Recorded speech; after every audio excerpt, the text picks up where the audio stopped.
Good evening, all, and welcome to another episode of the podcast Downstairs. We are just three weirdos locked in a basement that love movies. We've got a few thoughts on that. But first, we're going to go around the table and introduce ourselves. I am just going to say I want to swallow my pride. I will choke on the rind till the lack thereof will leave me empty inside. Wow. And I'm Glenn. Us old heads now. I'm going to feel so bad for not continuing this bit. I'm Claudio, and I'm oblivious. Well, I'm offended for all the Eve 6 fans out there. But given my industrial age revolution origins, I do recognize that.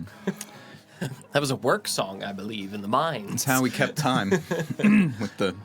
Find nothing but faith in nothing. But that is far too rough and hard of an industry for what I work in, which is gentle painting, in which I blend all the paints and all the colors. I blend them together, and I take one thing, and I take another thing, and we make it one beautiful thing. And there are no mistakes. There are no mistakes. We just blend them, and they're beautiful. Happy blended accidents. And I'm ASMRing in a weird whisper blend Zen voice because we are going to be talking about genre blenders. I like smoothies. That's right. We're going to throw all of the subgenres of horror together and hit purée.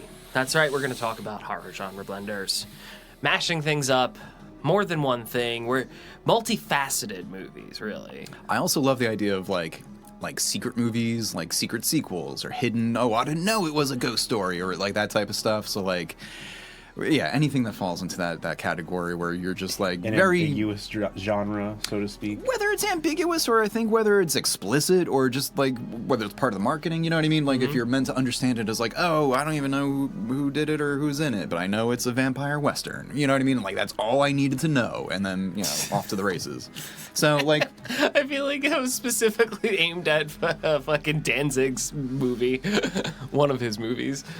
Danzig did a movie that was like a horror vampire western with Devon Sawa. I vaguely remember being aware that happened, but like, yeah, Terrible. I didn't know where it was. ADR the movie. I thought you were gonna. I think Henry Rollins also happens to have some sort of not western, but it is like an L.A. noir in which he is like a fallen angel bodyguard or something. Yes. I'm screwing that up. Like I don't think that's right.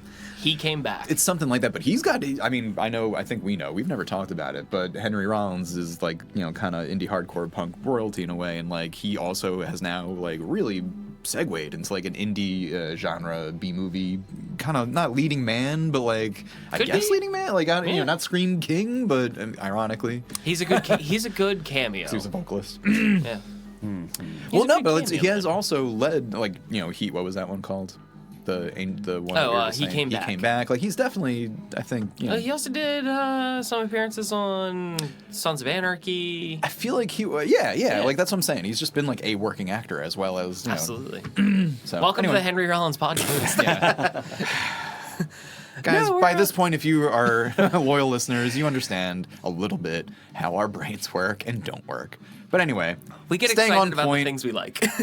I was just talking to a friend about how much more excited it is to hear people ramble and like pivot and like in there's a scene in the J.D. Salinger novel Catcher in the Rye in which the protagonist Holden is retelling a story about a public speaking teacher yelling at the students when they would digress, and you would digression when you get off topic, and Holden would be like, that guy was a prick because I was so happy when people digress because that's when they got excited and that's when they got enthusiastic and that's when you saw their passion. You see the truest version of someone. You saw them, and like it was just a very like, ooh, I see you moment before that language was very common. So I always love that bit, but I also love when people go on their tangents. Yeah, this goes out to the people listening, that if you have your unhinged tangents that you would like us to know about, ramble about it in the comments, please.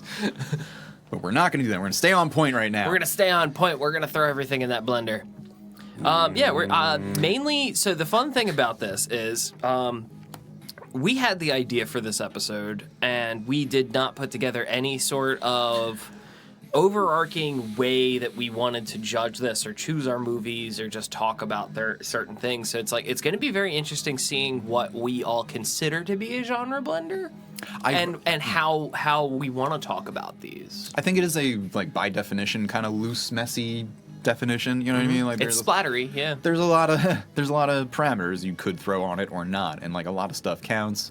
And like you could make the case for a lot of things because like any thriller is also like 10 different genres, right? Absolutely. But like Yeah. it's not just like, oh, here's a horror movie with psychological elements, because like, hey, psychology is present in most smartly written things. You know what I mean? So it's not just that. So it's a little bit more intentional. Yeah. I do, as we were discussing over bagels earlier, have like a little bit of a structure, a little bit of an outline with some examples because of who I am. Like I couldn't not. But this is certainly one of my least researched episodes.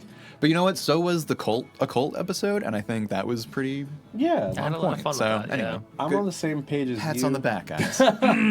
I also was like I was telling you during bagels. We love bagels here. Send us bread.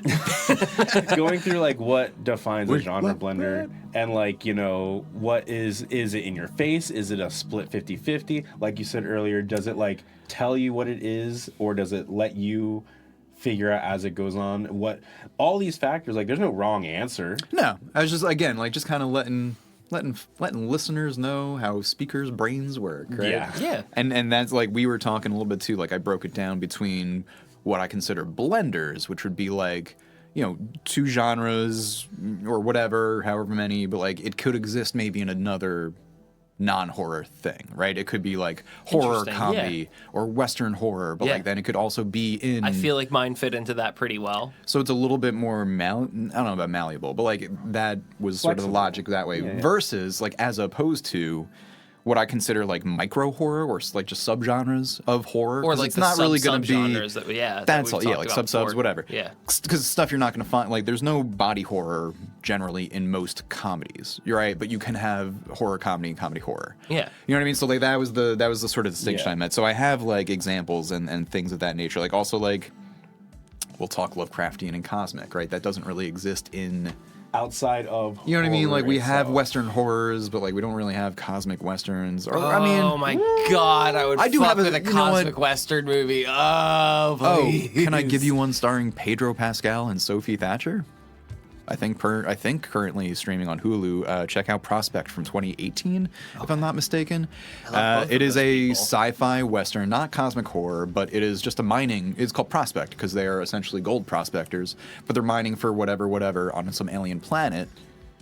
And it's like a father-daughter situation, and just imagine them with like straw and overalls, It's like old timey cowboy style. but they're in spacesuits, and of course, like it's Well. not the old west desert; it's the whatever alien terrain, and of course, like, but they Oh, come across a stranger. I want like It's a low cast, kind of low budget, but like, Sure. I don't know about low budget, but like, it was very good. I Definitely was check out thinking I Prospect. wanted like actual cowboys, like Cosmic Western. John Wayne fighting Cthulhu So and they- dying. We do have Cowboys and Aliens from 2011. Leave starring- Daniel Craig's name out of your goddamn mouth. I was gonna say, wasn't it him and Viggo Mortensen? Yeah, Viggo Morgenstein. Yeah, Thank you, Mac. yeah. So Which I've never seen, but I know Yeah. a lot of folks have, a soft spot for that. So for mine, I was kind of going with something that I could consider more than just two genres. Anything that had that you could tack on more than just the two. I wanted to go like an extra thing because it's like if you got two, then it's just a mix. You add more to it, and that's That's a blend. that is a blend, baby. And to harken back to the amount of research that we have done ahead of this, I think I'm probably out ahead of you guys on this. But just to pull back the curtain, as my friend John once said, the backstory of us doing any sort of research to this was, quote Claudio, a medley of blendy horrors. To quote me, a veritable compote mixed fruit smoothie. To quote Joe, a smorgasbord of spooky splatters. And to quote Claudio, a charcuterie of crunchy killers. Ooh, I forgot we did those. I was like, wait a minute, did I say that? I'm like, That is oh. how we prep for these things. Yeah. We just love alliteration and wordplay. Like, it's not really about anything These else. are the jokes. These are the jokes. Want to make ourselves laugh, and if you also laugh, fine, great, whatever. And also, just to fill people in, slight change of form. We do love our top three with our Just an update of lingo. with our last one. Our But offerings. yeah, we're gonna change our lingo a little bit. We're gonna change the lexicon a bit, and these are gonna be just our offerings because top 3 felt too definitive. Like that felt like too we're- ranky. Yeah, we're or putting ranking, a numerical which wasn't value to it. It's necessarily like, no, these are our offerings. more favy. And then at favorites. the end, we will have our final girl, our choice together that we are going to. our shared 10th of a loose canon. Loose cannon. I didn't even mean to do that. See again, He we just doesn't play by the rules. none of us have kids, and yet we just want to make dad jokes. Yes. So, Yeah. welcome. And was there anything else that we needed to preface before diving into our offerings? I think Are we we're- doing like? Were we doing like a set number? No. Oh, okay. No, because I I think definitely we could- have more than Again, more than 3 picked smorgasbord, out. charcuterie. Okay, Yeah. cool. Yeah. Yeah. It's gonna be And I little forgot what your pickings. noun was. I don't know. I can't remember. That's why I have to so write everything down. I'll kick it off. I mean, I'll go with my oldest one. I'll just kind of go however whatever that word is, where it goes in order. Chronological. Chronologically, my word's real good sometimes, which is wonderful for a podcast. So my first one's going to be 1987's Predator. As long as you vibe well. Yeah. And hot damn, Predator is like What a start. Sci-fi, one of my favorites all time. action, drama, creature feature, violent. Like a bit of lots of practical effects. Lots of just practical effects. makeup. Yeah. Makeup and costume and mask. It's a goddamn war movie for the first 20 minutes.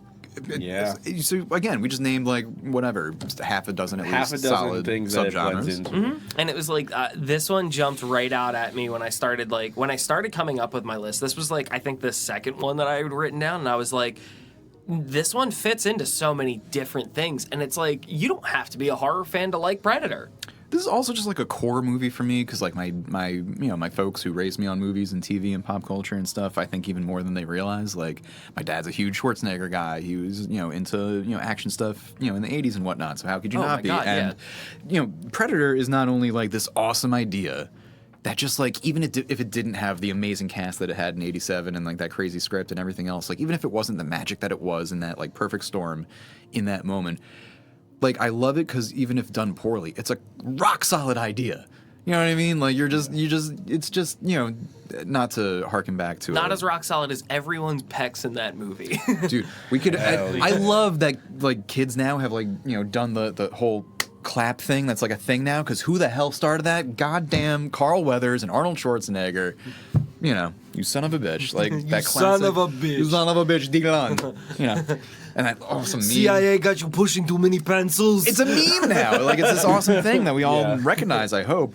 Dylan. I was gonna say, like, even if done poorly, it's just such a rock solid idea. Like an alien warrior that comes from a culture of like intergalactic Spartans with laser guns on their goddamn shoulder. You know what I mean? Like it's just so cool, even when it's dumb. But Yeah. it wasn't dumb. Are Like, you into sci-fi? This is a great movie. Watch this movie. Are you into horror? Great movie. Watch it. You like action movies? Great movie. Watch it. So again, like in the action movie realm, which is like my second love after horror, I guess. I mean, this is directed by John McTiernan, who was on just such a frickin' tear in like the late 80s, mid 80s, because not only did he direct Predator in 87, but followed up by Die Hard in 88.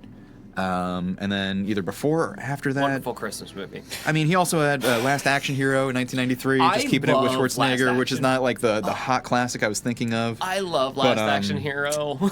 Shoot, he's the third one I want to say was also just like a huge or pretty big whatever. Oh, The Hunt for Red October in 1990. Like there's between that, Die Hard, and Predator, like that's just like such a hot three movies to be on. Those for are John dad McTiernan. movies. Those are Budweiser movies. Those are just 100%. awesome. I mean, They're Budweiser movies, but it's like the best Budweiser. Like you just came in from like doing Mowing the yard lawn. work, or you just like you were outside working all day, and it's an ice cold Budweiser. You pop on Predator, and you're like, nah, I'm having a great night. Definitely. But I love talking about Predator because now we get to talk about Prey, Killer of Killers, Badlands, the Prey sequel. I'm still going to hold out for a live-action samurai version, even though it's in Killer of Killers. Like, Evan Williams, we know what's up. Like, anyway, it's a vibrant new franchise thanks to Dan Trachtenberg. Yep. Who, thanks to this, is, like, my favorite to whatever. I don't know. He should be in like the Marvel mix. You know what I mean? Like, I I know. mean, so even if not the Marvel mix, put him in the DC mix because DC had a lot of bleed over with Predator. There was Predator. So is versus, Marvel now. Yeah. Oh yeah. Really. They've done it more recently, I think. Oh. Yeah, Wolverine and Spider-Man at the very least I've seen. Oh, yeah. But I have What? the trade. I have the original trade of Batman vs Predator from like 89 or whatever that was. That and was it's like fucking you have sick. that, right? It's like very like painterly looking, like the way they colored it, whatever. But it's older, so I don't know how necessarily that was done. I don't know digitally, but Yeah. very It cool. was sick. And you can't Yeah. really. For those of you that don't know, Joe is a massive comic book nerd. Oh yeah. No, I won't harp on Marvel stuff too much because again, I'm like a little reformed with it. I understand that like Marvel's got a lot of work to do to redeem themselves, and they've also kind of like ruined a lot of things as much as they've like reinvigorated and whatever changed things for I don't know about the better. What are you Like I'm talking fully about? aware. We totally need another Avengers movie. Well, hey, we do now. That's 'cause- more Pedro Pascal. I was gonna say I'm always down to see him turn it around, but like no, I also want to just recognize that like I'm not just like an absent-minded fanboy about it. Like I love like the heights of it, but it's also like I will be the first one to decry its lows and whatever. But I also hate you're how a it's also critic scooped first. up good. Well, it's also got a terrible reputation that it's earned for like scooping up almost like vulnerable young indie directors because they think that they're easy to push around. And it's like, oh, okay, you got this indie hit, do Eternals, and it's just like I maybe didn't want to have a 3-hour or whatever. It doesn't matter. I won't get into that.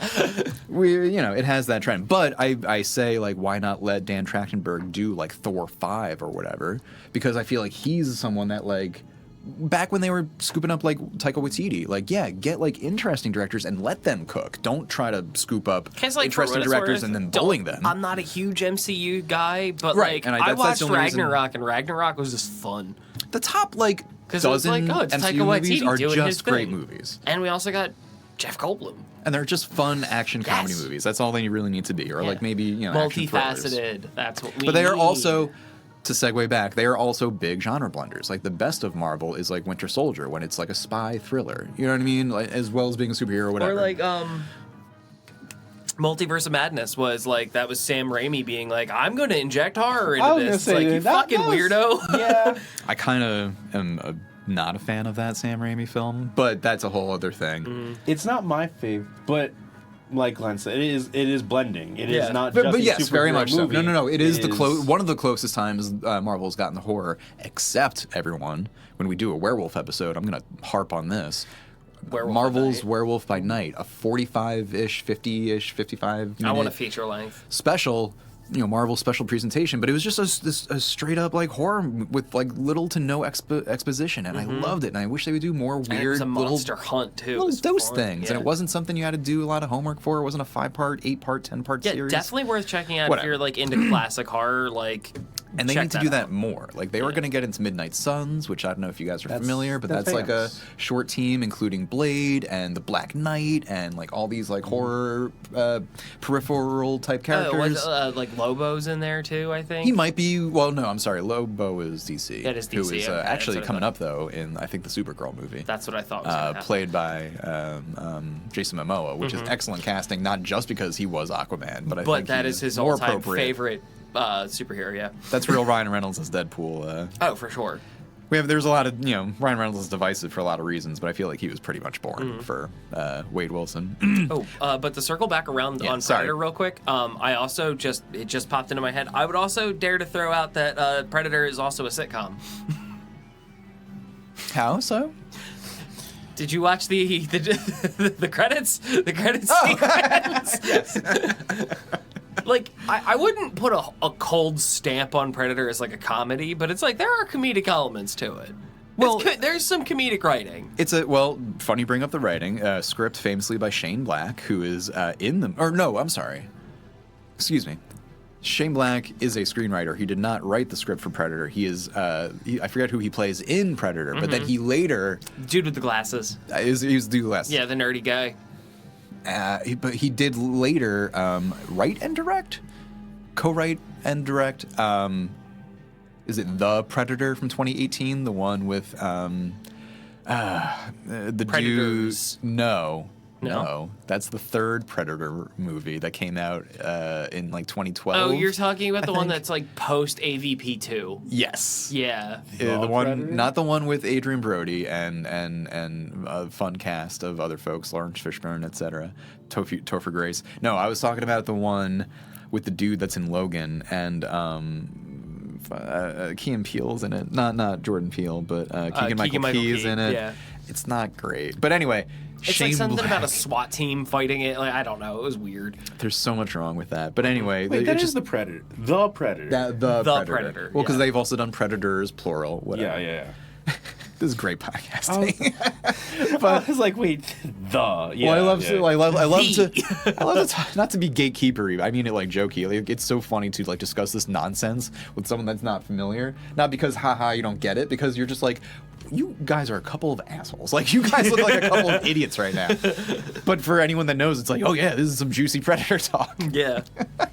And to be fair too, for those that are not in the know, it's like we're at least like trying to like put dates on it and like stamps as to like, all right, well we're gonna make this accessible. Like, But no, I love that we started with one of your oldest genre blenders. I was trying Absolutely. to see what mine were. I also had for like predominantly science fiction. If you're going to talk about Predator, let's also at least mention Alien. You did I mean, mention yeah. Alien Well, versus we got to hit Predator. AVP first, and then we can hit Alien. I don't know. I think we discussed with 2024, of course. Our newest Alien edition, Romulus. But that's also come up in like top tens and then Ridley Scott stuff, and like we'll talk about Alien a lot, especially with because they're going to do more of Yeah, those. and we're 100% going to do a deep dive on like sci-fi at some point as well. So The only other big sci-fi movies that I would mention for blenders was kind of like a string of movies that are like thematically connected. Some are like meant to be spiritual sequels, but I've never seen The Power, which I think is from like 1968 or something like that. But it's like an old early horror sci-fi that I think has to do with like telekinesis type The Powers. Which we may better recognize in, is it Cronenberg's Scanners, right? Mm-hmm. I forget what 1980 year Scanners came out in, 87 maybe? But Scanners is like 81. the 81. Oh, geez, earlier than I realized. But Scanners is like one of the best brain melty and literal, not figurative, movies out there. so Power is just Scanners Senior? So that's when I was kind of trying to go in order, and then I think The Elder. before. Yeah. Well, I think after Scanners, did De Palma do The Fury? I believe Brian De Palma, big director, did The Fury, which was also like a very telekinesis-y. that was 78. Okay, so that was before. So you had The Power, The Fury, Scanners, and then is it 2015, we had The Mind's Eye?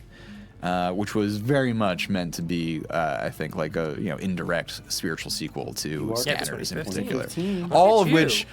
because I love that these all connect in the very kind of loose but also kind of specific narrative premise of Black Ops experimentations MK Ultra style. to create yeah. folks with telekinesis. For The Mind's Eye, I don't recognize a single goddamn person in this. Very this low cast, budget. with the exception of Jeremy Gardner, and I love Jeremy Gardner.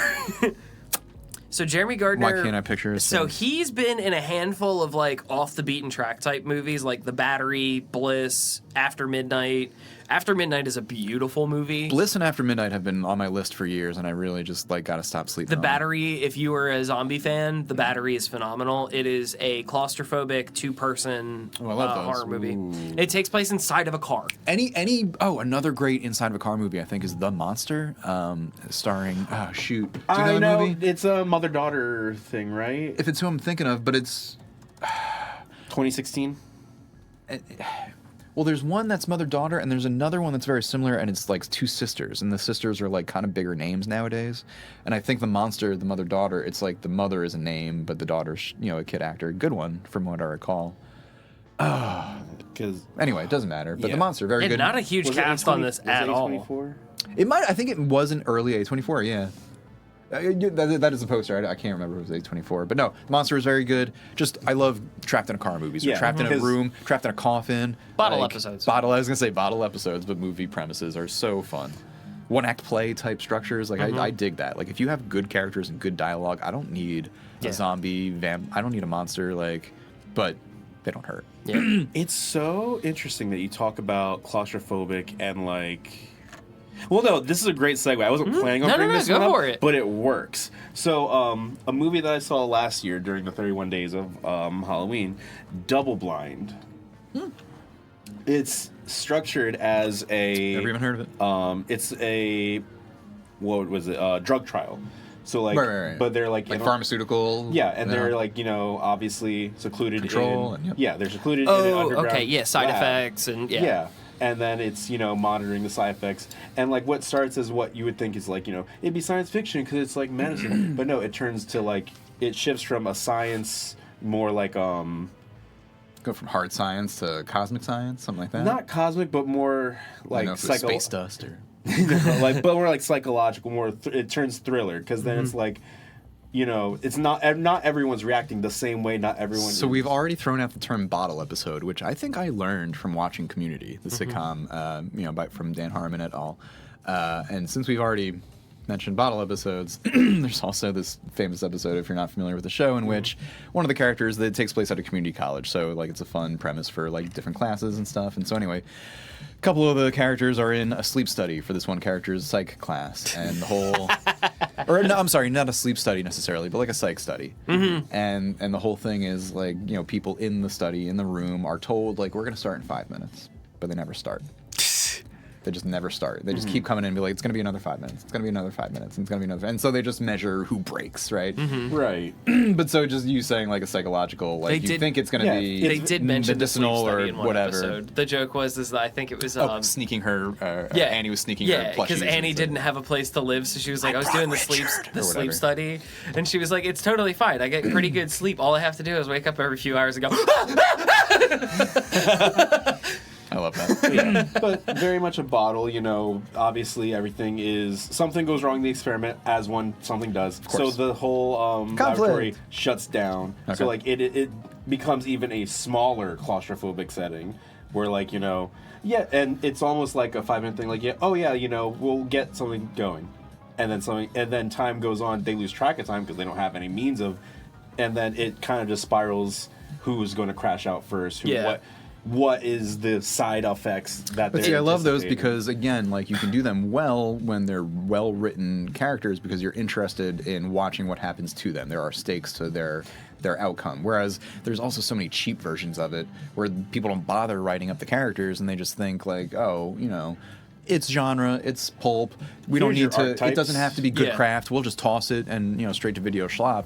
And like I'm just not trying to be gatekeepery and always opening things up to be accessible, but also like we deserve good things and we deserve to have standards. Absolutely. So I just love that like when you have it done well, it's just like we're eating so good. Yeah, Yeah. And it's interesting, and a lot of the times there are a lot of the moments in the movie, like it's very much oh, I expect this because this happened, but it's like no, like.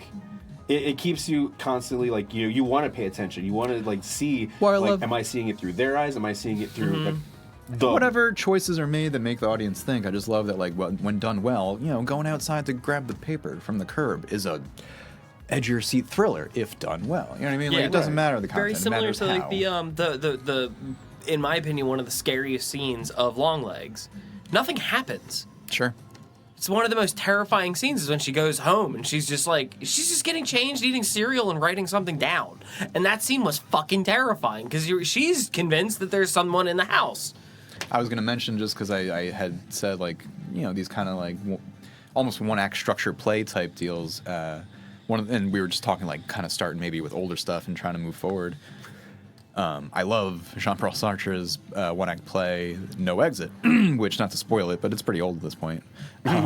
You're watching these people essentially like kind of drive each other crazy in like this waiting room or whatever that they can't escape, but then you realize, like they're in hell, and hell is other people, and that's where that line comes from if you've ever heard that before.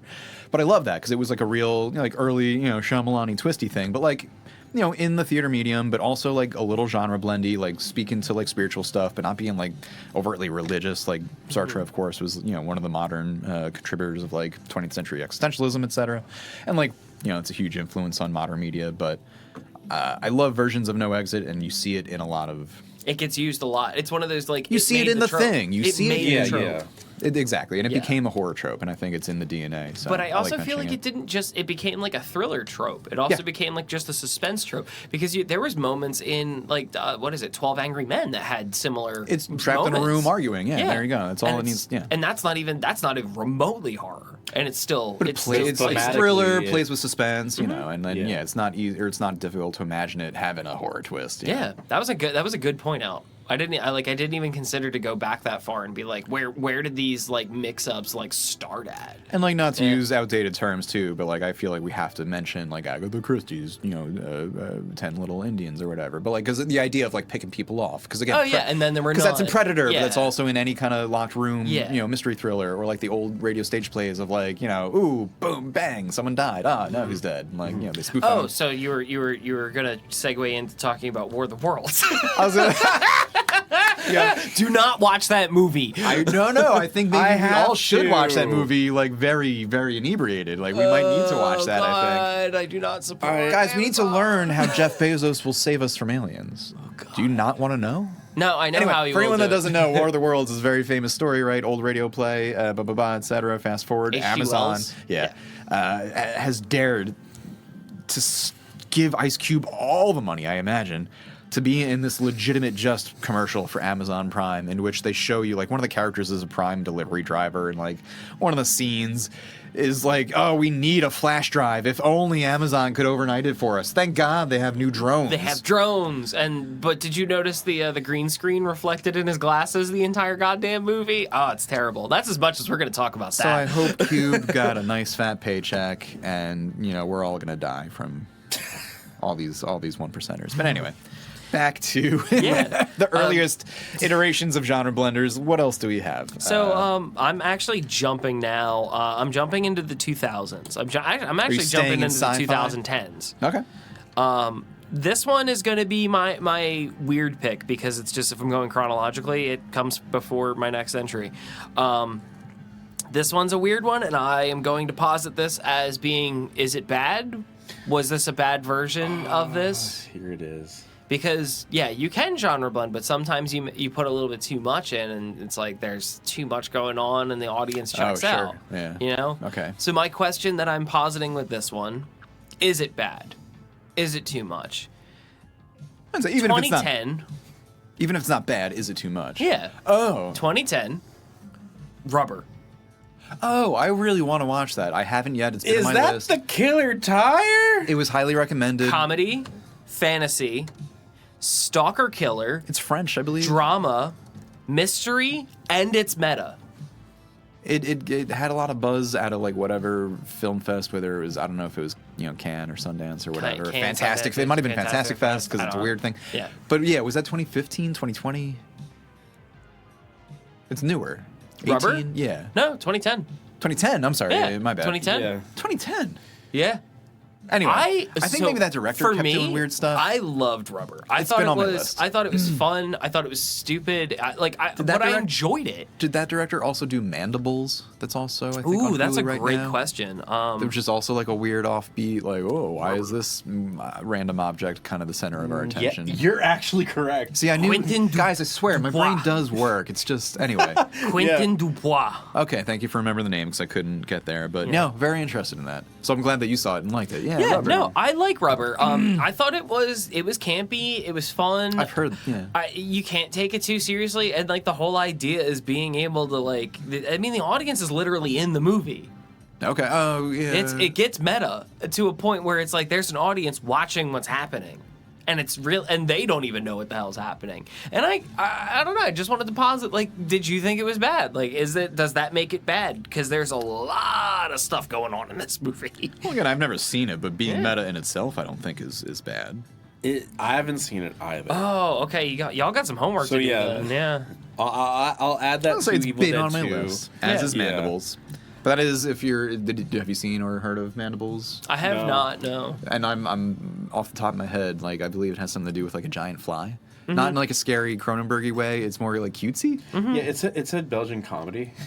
Right. So just again, very very curious about that one. I don't think at least from face value, something that is like meta can be too much. Okay, this is because of it becoming self-aware. Yeah, like it's like you go so far, you hit back. Because it's a tire. You go so far It's a around flat circle, that boy. that you hit where you're supposed to, but you're not playing. I don't know how to word it. I don't Well, know. I feel think I do. I You think can the phrase- push meta too far. I believe. Well, I think the phrase is jumping the shark, right? Yes. From Happy Days, right? When what's his face? Fonz when jumped a Fonz shark literally on a jumped motorcycle. over a shark, so, and then some other shows did the joke like, and it was the best episode ever. But a lot of people folk like, oh, that was just like that was a bridge too far. That was like a little too unbelievable. Like, and it wasn't a Gotcha. meta moment, but it was It was that crossing the out of the Rubicon. It was suspension. Yeah, taking you me out of cross the the line. narrative. You cross the line, right? So like.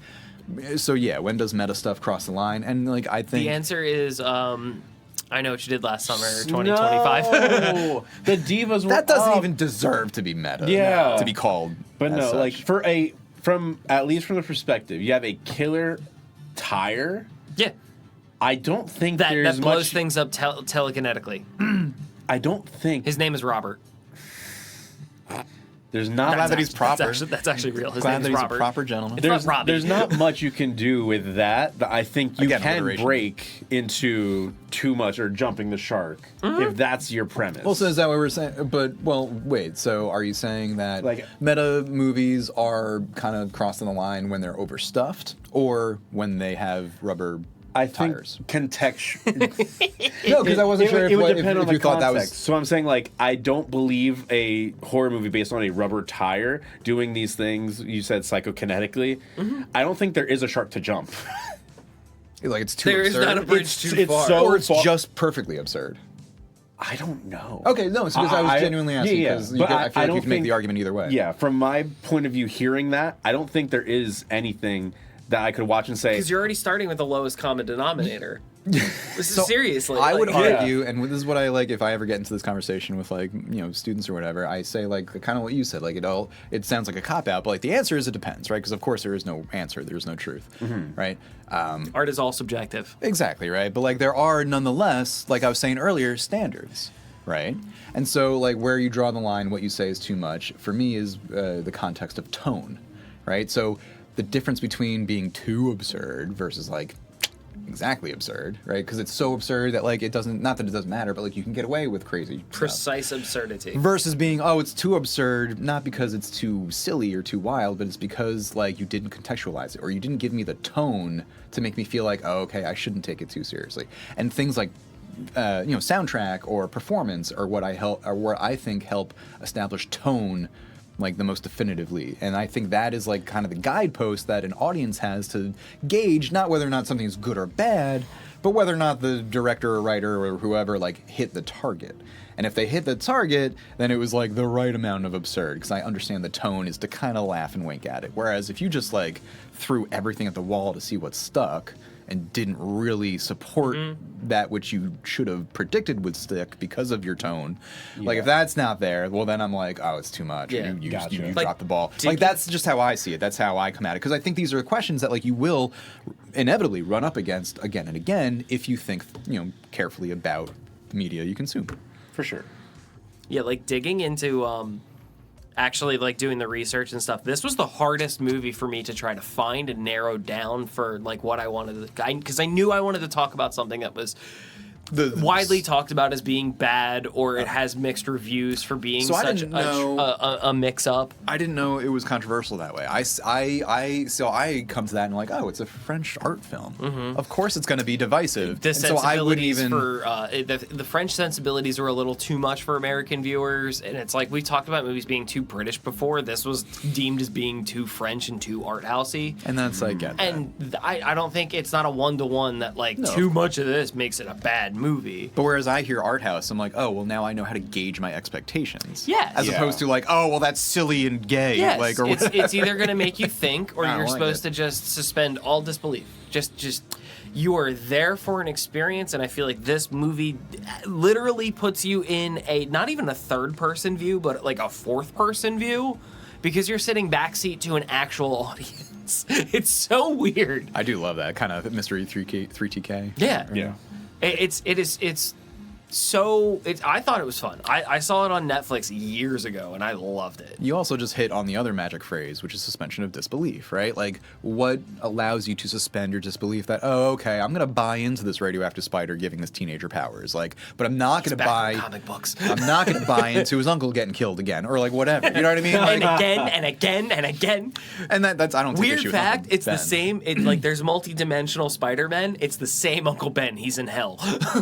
Just real, He's being punished. just real quick, have either of you guys seen Vampire Hunter D, the '85 one? No, you had brought that I up know on I brought another it up. episode, and we've talked about it before, like just outside of I'm just like bringing in it our up. cages. But yeah, I'm just bringing it up now because we were talking about Uncle Ben from Spider-Man, and like, this is not my joke, and I think it's just hilarious.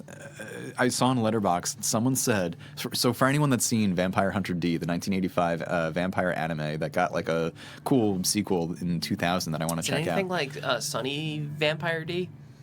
I do can't think be in about the that every sun. time. I That's hear a it. terrible joke. Never mind. The villain is like a Count Dracula-esque figure. It's not Dracula, but the Japanese character designers, whoever like made this character, absolutely modeled the face after the 2002 Spider-Man Uncle Ben. I don't know how they knew what that actor would look like 20 years in the future or whatever, but man, that did Johnny they nail Cash it. looking motherfucker. That's exactly Yes! who. That's yeah, and I think they were maybe going for a Johnny Cash vibe in the, I don't in the even know. vampire Like movie. I don't but know who holy this cow. who that actor even is. I which forget is his name, but terrible. and I don't mean any disrespect to him because it's not like a dig. It's just hilarious that this like anime vampire villain, like put them side by side, and I swear they are the same person. But anyway, what we were talking about. Oh no! Now you got me thinking. Like, who the hell was Uncle Ben in this damn movie? You have to go. It was the first Tobey Maguire one. So Yeah. Sam Raimi. Crying. God, But I'm there's sorry, so many vampires, people in this fucking Uncle Ben, movie. Spider-Man. He's not genre necessarily blindness. suspension of truck disbelief. driver. Thank you, because Glenn was talking about what suspension of disbelief. With rubber, Rubber. Okay, Yeah. we're okay, cool. I I love playing that game where I map pull yourself back to where how did we Talking get about here? digressions. Yeah. As long as you can always pull back. This fucking guy. Yeah, 100%. Who just might be Johnny Cash. I don't This is the know. most disappointed man This to ever guy- this exist. guy- Hey, Peter, Oh my God, they're the same person. told you. Get it on the camera. They are the same No, man. I'll post it. I'll Yeah. post it to the socials. I will post it to the socials. That's so funny. Peter was being a bitch, so he. Yeah, he was. With great power comes stop being such an asshole. My God. I don't even what the. Nobody All right. wrote down what his name is. By the way, did you consider rubber to be a blender for its fantastical elements? Is it a sci-fi explanation that we have this telekinetic talking rubber tire? Like what genres were blended by that? Cliff Robertson. Sorry. My brain was not going to allow me to rest on that. Yeah, so it's like it blended into several different things, and it was like I wanted to bring in. It's also international. Yeah, and it was really hard to like. I was Google searching for like a while, being like, I know I've seen a movie that comes into this like, was it bad sort of thing.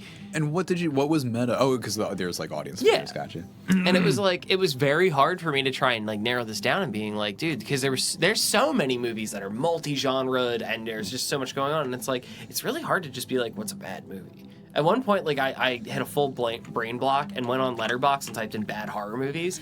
Don't do that. Well, Don't do that because so many people have lists of movies that are like I love, and they're like that's a terrible movie. since And I'm we're like, here, like, let's have the conversation, like, because we talk about this and we talk around this, I think, a lot, like Claudio and I, because I have like very strict standards, and I feel like you're much more. No, I mean this complimentary. I just mean that I think you're much more welcoming and this appreciative. is shadeless. Yeah, Yeah, no, this is I just- don't know. I felt Again, the lights. no, guys. I just want to make sure, like, not make sure, but like, I think it's more constructive to not even say good or bad. You know what I mean? I think you're more generous. I'm than Marge I am. Simpson, and every movie I see is like, No. I just think it's neat. But no, I think that's just very generous, is all. Whereas I'm just more stingy. You know what I mean? So it's not even like a dig at you. Big potato. And I have my own baked potatoes. Like, trust me. But and that's what you're saying. Not even like good or bad horror movies. It's just like, okay, well, campy or pulpy or serious or prestige or Yeah. you know, or camp or meta. Because being or said, like there was like a previous episode of which I will not speak on. That some things were very heated and that some things were said about a certain movie that had just been released, and yeah, and I just flat out said it's bad. But it was like I think I was speaking I've said out that of too, anger. What were you I talking think it was about? speaking about out of anger on that one. I don't remember what were you talking about? I know what you did last summer. Oh, okay. I thought you were being And- silly. Like all I know is 1997. And to go back on the stand, I just couldn't remember, genuinely. art is subjective. Well, but I also believe that we should denigrate bad I was art. passionately upset about As you should be. content. Like, you're allowed to not like something, Right. Like it's Sure, it but goes to- both ways. To It's the say bad difference- is definitive. but it's different to say something like, anyone who worked in this movie is garbage and needs to be like, Well, no, blacklisted. that's no, Like, no, that's that- we're not- child wouldn't there. go We that don't even far. need Yeah, to mitigate but, like, that. Because we're Teddy's saying- going to be in fucking him. Teddy's the lead. Yeah, he Well, is. and whatever. Acting But like, is so depends you're on a lot allowed of to things. not like something and it just be that. Oh, good then. Okay, I hated that movie. I will always Hate. jab at you about it because I gave it the generous 6. But good and bad is also such blanket black and white terms. Like that's why I prefer Yeah. saying like successful versus unsuccessful, because one person's successful is another. different. Yeah. So you know what I mean? So like I can say that like not I that think definitive. Yeah, for me, it succeeded here. For you, it wasn't. And both things can exist in the same realm. And like we, not to give anything away about future stuff, but like we all saw Weapons recently, and like a friend of ours was saying that like they kind of dug a specific thing less, and I thought it was making it more effective. You know what I mean? And like, And both things can exist. and they're both true. You know what I mean? And Go like see that. Weapons. But that's because neither of us were saying good or bad. We were both kind of analyzing the effectiveness of a particular thing. And again, once you take context into consideration, you get out of that good, bad, black, white, yes, no dichotomy, and you can have more interesting, nuanced, discussions. Yeah, Absolutely. for sure. Speaking of, Nuance, something we're good at. so we've gotten Subtlety. a couple big title nominations: Predator, Rubber. Do you have any in the sci-fi realm or the meta realm that you were speaking passionately Any piggybacks here? Well, no, you finish yours. No, and no, I'll I hop just back had in. I just had. Well, earlier we were talking about one act play stuff. I forget. It doesn't matter. Oh, no. There's a movie called The Sunset Limited, written by I think Cormac McCarthy, Maybe. or adapted from one of his plays.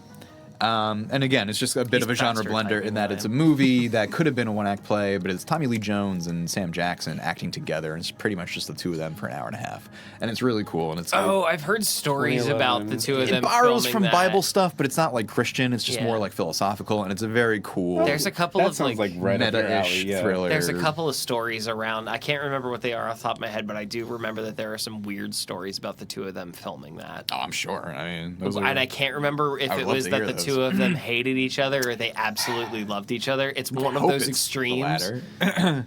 I do know that Tommy Lee Jones is notoriously hard to work with in several facets. I mean, Him and Jim Carrey did not get along on Batman Forever. So yeah, I do remember hearing about that too. Oh. I mean, if you're in a movie called No Country for Old Men, I guess you get to be cranky sometimes. I don't know. Yeah. But it was Batman Forever. I mean, you're literally in a comic book. You can't be upset that the man should next get to you is a zany. clown. Yeah, like he was also being zany, but I was also going to mention, if we're sticking to metas for a minute, Yeah. Yeah. not that we're going to deep dive into this because meta deserves to be its own episode, but I do want to just mention our proud tradition of meta slashers, right? Slasher being a specific subgenre of horror. We keep tossing around the meta term. If you're not familiar, of course, that's like, meta-aware, meta-textual, metaphysical, right? Being They're not which in is on the full joke, but they're aware of. well, for me, I define it as like the Something speaking outside of the context of the movie. or just acknowledging the divide between audience and art, and kind of piercing that veil, breaking the fourth wall. So whether it's One of the finest examples of which being Scream. I was just gonna say, so Yeah. the chief meta slasher kind of, I think, gains the most prominence with Scream in 1996, but of course Wes Craven also 2 years prior, I believe, in 1994 did New Nightmare, which was Yep. the most meta Yep. version of the Nightmare on Elm Street franchise series, and one of the best versions. Like I love that. That one was fun. As like one an was really outside fun. sequel, like it's just so cool. Poor Heather Langenkamp. Exactly. She was tortured in that movie. The only earlier meta slasher. So again, I'm speaking on like either serial killers or guys, people in masks. Traditional slasher. Earliest I had was an earlier serial killer movie, Henry, Portrait of a Serial Killer, 1986, directed by John McNaughton, streaming on Tubi, and Starring. most notably probably starring Michael Rooker. I love Michael really Rooker. cool. Love Michael Rooker. That is a hard movie to get through. And That like is it's sick- very hard. Yeah, That's like a sick movie. trigger warnings. Like it's real tough. You watch hard Yeah. stuff. It's like what is it like? It's like a kind of mockumentary, right? Because his brother or friend is carrying around a camera, Yes. a camcorder. So Yeah. that's where the meta comes in. yeah. But really good stuff. If we're ever like just to the listeners at home, like if we're ever like talking about movies, a lot of times we will not say any sort of trigger warnings about like gore and things like that, like gore, vomit, like that kind of gets like. 'Cause again, tone, gooey context, and that's the more wetness, silly ha-has. Yeah, the gooey and the wetness kind of just gets thrown in together. But When it comes to if more there's- serious stuff like sexual assault or anything of that nature, hard. We'll try to make an effort into being and like letting you in on it a little bit because I know that could be a hard subject for a lot of people. and I really enjoy we touched serial on that killer with, stuff. Bring Her Back, like. But I hate having to watch, like, if, like, for some reason I'm fine with murder, but, like, anything with kids or any sexual assault stuff, like, I really want to have There's expectations set, at least so I can, like, steel myself or avoid it. So. Yeah. Yeah, there's definitely like a lot of fine lines. I feel like we all cross at some point where like No, and it's good. just, So I it's like just like I need to at least know I like to do the same thing. To steal think it's yourself healthy or to just- recognize and identify, just to be aware and move forward accordingly, Yeah. not to Yeah. make a big deal or whatever. I Like, am- I was looking forward to this movie, but my friend just told me it has this in it, and not really good with that. So I'm good without just it. because we But do I will want people, say, never let that fully stop you. Right. Do like some research to it beforehand. maybe I dip your am- toe, and I 'cause am you'll one of miss those out on people good that I will stuff. watch certain movies with "Does the dog die?" Sure. open on my phone Right. because like I don't want to see a dog die. Kids, animals, and that's yeah. what like hearing about a certain scene that happens in Midnight Mass kept me from watching it. And then I sat down and watched Midnight Mass, and I was like, that scene was uncalled for, but goddamn, that show was good. Or like, for example, like sometimes I'll struggle with watching like self-harm stuff with like, just because of things with my family or whatever. So, but like I just like to have that, but then I usually go forward. I just like to know like, ooh, all right, I whatever, prep personally yourself. accept these terms and conditions, well aware Yes. of what's coming into Which it. is essentially what we're trying to do. Yeah. Yeah. But again, just keeping with like Thank you. themes and subgenres and stuff. No, good note to make. For sure. What Henry, Portrait of a Serial Killer, kind of, I don't think introduced necessarily, because I have a lot of older serial killer movies. That's a different list. But speaking in terms of meta stuff and like breaking the fourth wall, I think the whole serial killer with the camcorder thing, we also see picked up with Man Bites Dog, Yeah, which I believe was a French movie that I only just watched a couple weeks ago. I was kind of annoyed with it. I thought it was gonna be like just better than it was. And like for 1991 or whatever, like I absolutely see how it was like cool indie French new wavy type, doing stuff that hadn't been seen much before. So it should deserves props and recognition, but it was also very frustrating, and like the lead actor like should be despicable because the lead character sucks, but it's just like you don't want to watch them, you don't want to hang out Yeah. with them, But Part anyway, of me was thinking that you were gonna say Poughkeepsie tapes, and I was like, "That's not." Meta. I haven't seen that. I'm like, "It's not meta. It's found footage." Like, I was gonna say found footage does come really close, It just comes by close. nature, but it's not necessarily. would you consider something like Maniac to be So meta I was- in a fashion? I do have it on my list because you Okay. are very much in the POV of the killer in the 2012 movie Maniac, which is a remake of a 80s You're faster. more gross slasher thriller. Yes. But the one that we love, that we've discussed before, starring Elijah Wood. who we love. Mr. Frodo. Another, yeah, he's Mr. Frodo, but he's also a real Scream King guy. Like he produces a lot of horror stuff. Oh yeah, he's done a handful of like. There was the one. What was it? Like Daddy's Home or something like that. He did. Yeah. Yes, I forget. That came out like It's 2023. not Daddy's Home though, is It's- it? It's not something Daddy's Home. along- It's something. Well, because we similar have to Daddy's that. Head came out recently, but no, he Yeah. did something like that. I think yeah. I want to say it's something similar to that. But anyway, the Maniac that he was in, so much of it takes place from his POV. Unless he's killing. Which is an interesting, just again, because you're not watching, even in the way that like in a history, or not in a history of violence. Yeah. Yeah. Yeah, History of Violence also puts you in that killer's POV, but like this is like literally their They put it in a sense where it's You're not like floating on top of them. They want the death to be forefront, whereas Maniac kind of went that route of like psychological, where it's like, oh yeah, we were talking to serial killers, and serial killers have all said like when it's happening, I feel like I'm above my body watching myself do it, and Maniac literally did that. It was pretty interesting. Mm-hmm. And I don't know if that would necessarily be piercing the veil or just like coming right up against it. So I don't know if that's like breaking the fourth wall, but I was actually going to say Behind the Mask, the Rise of Leslie Vernon, yeah. Because again, that is camcorder, that is characters speaking to. Oh yeah. There's an audience, you know what I mean? He's like telling them how to like do the things that slashers do in a movie. But again, like Maniac, found footage bumps up against the fourth wall. It's not necessarily piercing through, but I think Henry and Behind the Mask does in the same way that 2011's Cabin in the Woods does, because it's like providing an explanation for what watching horror movies I knew you were going to is. mention that. I literally have If that we're on going to my speak list. on metas, you have to at least bring up Cabin in the Woods. 2011 Cabin in the Woods. The same Meta way that like comedy, there is body horror, there is gross out horror, there is paranormal horror, there is zombies, there's creature feature, all the genres. It has, so it's making you think about mashes it. It's making you think about it in like a more like kind of academic way, like, and so you're kind of taken out of the narrative, but I think in a good way, like not in a oh now I can't enjoy it way. It's more like oh no, this enriches the experience to look at it from this outside perspective. That fell perfectly into my the chronological field day of It's 2011. What would you say? There had to be so much practical. Obviously, there's CGI, but there has to be so much practical for Cabin in the Woods. Just like, 2011. There's plenty of digital. There's plenty of digital. Elevator big scene. There's plenty of digital there, but like the but mermaid a was mix, real. a mix between. I mean. Well, that's what I love about that's what I love about the 2000s. Like, there's too much CG, but like you still had like there's still a lot of leftover practical from the 90s. Because there's definitely I was going to talk right into the elevator scene. Like I have to watch that elevator scene so many times just because I love so much fun. I'll play it back. There's so many like you see the the things that you can see would be people like the zombies or like the cultists or like the Strangers 2.0s, the Hellraiser, all these things. I love the bug. The big wasp. Yeah. That shit was fucking big horrifying. cobra, too. Yeah, There's there's a big giant cobra. cobra. You hit every it is a love letter to all the core. You have the werewolves, you have the bats, you have the demons, you have the witch, you have there's a ghost. There's the ghost. So they cover the specter everything. that just rips We've all people now apart. seen the whiteboard. Right? Yeah. And that's a lot of fun. Yeah. But I was going to say, The merman! we should say though, like not all love letters are necessarily what I would consider meta. Again, like oh no, forcing up against that wall sure. and Yeah. then breaking through. Like I have.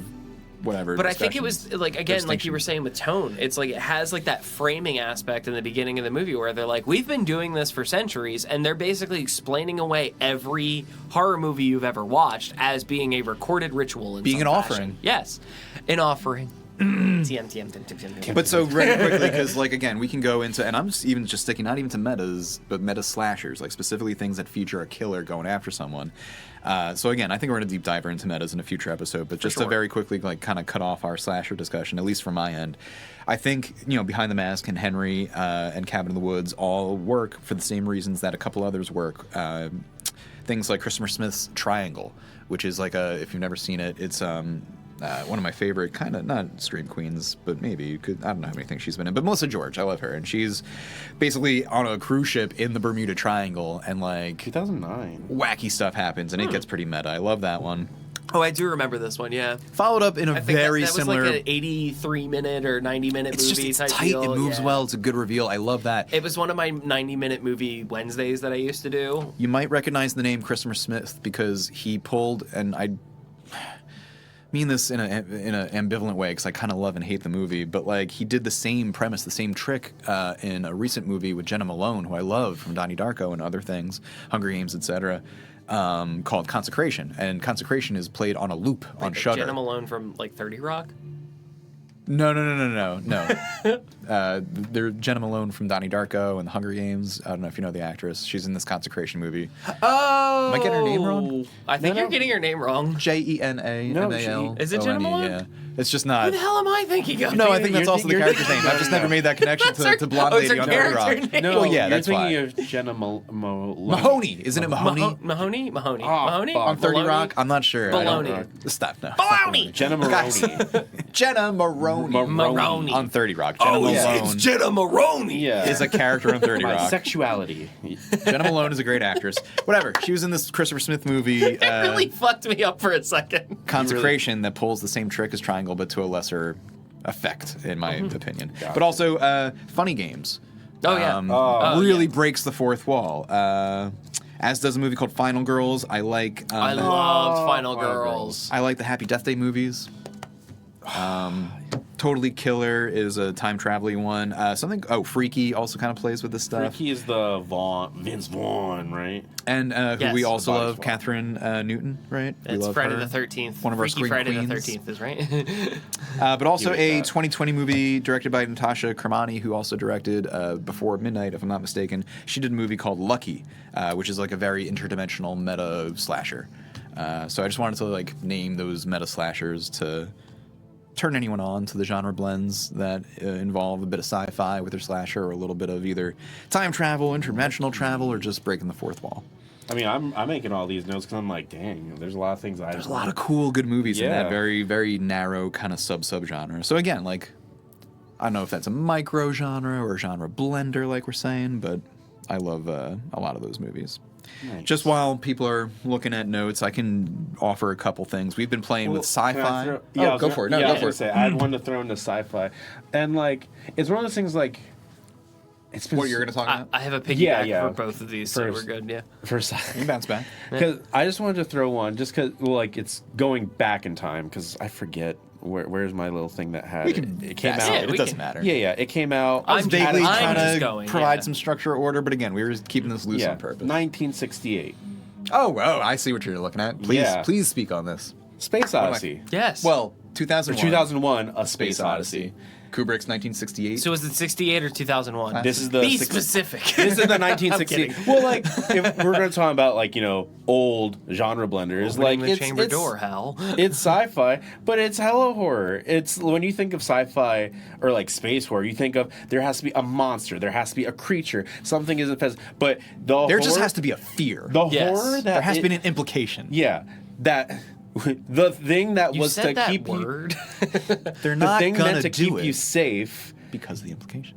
is the thing that's going to ultimately be your demise. Is such a wicked shift. Oh yeah, and again, New fear unlocked. it jumps back into the building of the tropes. Yeah. Because like 2001 Space Odyssey gets used so often in so many different Smart house. aspects. Like Well, it's an there's- early building block. Yeah, What other space there's- cosmic horrors did you have in the Well, late 60s? And also think of how many movies and TV shows have referenced the fucking monolith scene, Yeah, or exactly. or the red dot eye. Like, or I can't let Hell, you. Just so that I 9,000, can't let you do everything. that. yeah, but before, like Futurama references it once a season. Sigourney Weaver. so before 2001 in 1968, a lot of the sci-fi space horror you had was a lot of giant ants or guy in a suit. Which Or no hashtag- hate to that. Yeah, hashtag. But that was just a very kind of specific, limited kind of space horror. Whereas, them. The thing for Beyond. again, a lot of like the stuff that like our parents, I know my dad like grew up with and loved. So like I'm not knocking it, but like Yeah, as an MST I'm just trying to give 3K 2000. stan, I love all of those course. movies too. Of course. No, and Sven Gulli is something we're going to shout out a lot. yeah. But like, And Night from Outer creature Space. feature is like its own little thing. 2001 kind of changed things because again, you didn't need a monster necessarily. Like again, we give so much credit to Alien, and I think that counts as cosmic, like 2000 does as like an earlier, because again, even though there's a monster there, whatever, both of those just play with the fear of the unknown and like the edge of space being the edge of the unknown. And talking about new fears unlocked, I hate space movies and claustrophobic movies because of the same reason I hate underwater movies. Like, speaking of 2020's Underwater, starring I was gonna say, Kristen Stewart. hate underwater. Great Lovecraftian like monster horror movie. Yeah, one of the finest examples of a Cthulhu movie in a while. And like you barely see the monster. It's all about the implication, the tone, the vibe set. I love that movie, dude. It's a I great think it's on movie. You Hulu. should Check it out. Yeah, It's I was really- gonna say, like, I love I'm- Kristen Stewart like so I'm much, very but like I interested think it's in so that. good. It's just anyway. claustrophobic. It's cosmic. Now- it's fucking. But it's an freaky. underwater. I mean, obviously it's an underwater movie, but like it feels like a space It's movie. one of the 'cause it's first the same like danger. It's one of the. I don't want to say the first. pressurization. It's one of the few like Lovecraftian movies that actually like translates to film very well. I mean, we're going to do a Lovecraftian. I mean, we're going to get into that and cosmic stuff maybe next. Oh my god, yeah. But was there anything else? I'm sorry, I feel like I'm stepping on your. No, what you wanted to talk just about. because our segment that. Oh, no, like, okay, yeah, we 2001, right. went to slashers and then we were going to go sci-fi. I just want to throw that sci-fi in because like. We started we talk Predator, Alien, sci-fi. No, and it's nice to this belongs in the same genre blend. It's nice to bring up Kubrick anytime, not only because he was a great filmmaker, but also a kind of a piece of shit human being, and we can acknowledge both. We can acknowledge He's one of both, these yeah. directors that really like gave directors the like reputation for being like perfectionists and like, ooh, take 9,000 and I'm gonna break an actress to get the right scene and like that type of approach. Yeah. So Very Hitchcock in the approach. another great director who's a piece of shit person Yeah. apparently. But anyway, so you can bring up jump- both and acknowledge Yeah. both. But I like, Kubrick's, we love his films, but, this is his sci-fi, horror-ish, tense drama, whatever. Yeah. He also, of course, did Shining, more traditional horror or whatever, but also Kubrick, so we like to, And that one plays with some genres. I wouldn't say that that's too much of a blender, but like, Shining. yeah, The Shining had It's a little sci-fi with it's a little sci-fi. literal The Shining power. Yeah. It's like you could be super specific and be like, yeah, it's like it's just telepathy, it's possession. I'm still mad that we're not getting Mike claustrophobic. Flanagan's Halloran movie. Yeah, Halloran would have been great. Bitch about that every opportunity I get. I also think that actor just died a little bit recently. Scatman Carruthers, I think, passed a while back. They were Yeah. he was gonna recast or whatever. But To actually merge these two things together, and I don't know, like maybe make a blend of it. No, you were speaking on meta, you were speaking on sci-fi. Like I feel like meta kind of lends itself to allegorical oh, of course, yeah. in a way, right? You can Because transition you're from one like to meant the other. to. Sorry, you're meant to like jump into thinking of symbolic meanings Yeah. or figurative connotations. So yeah. Well, this one I got from 2022 is sci-fi, allegorical. It's Western. There's a terrible beastie. It's social commentary. I'm talking about Nope. Oh, very cool. Awesome. Yes. Hell yeah. Nope is a blend. Very much so. Yeah. It opens literally talking about westerns.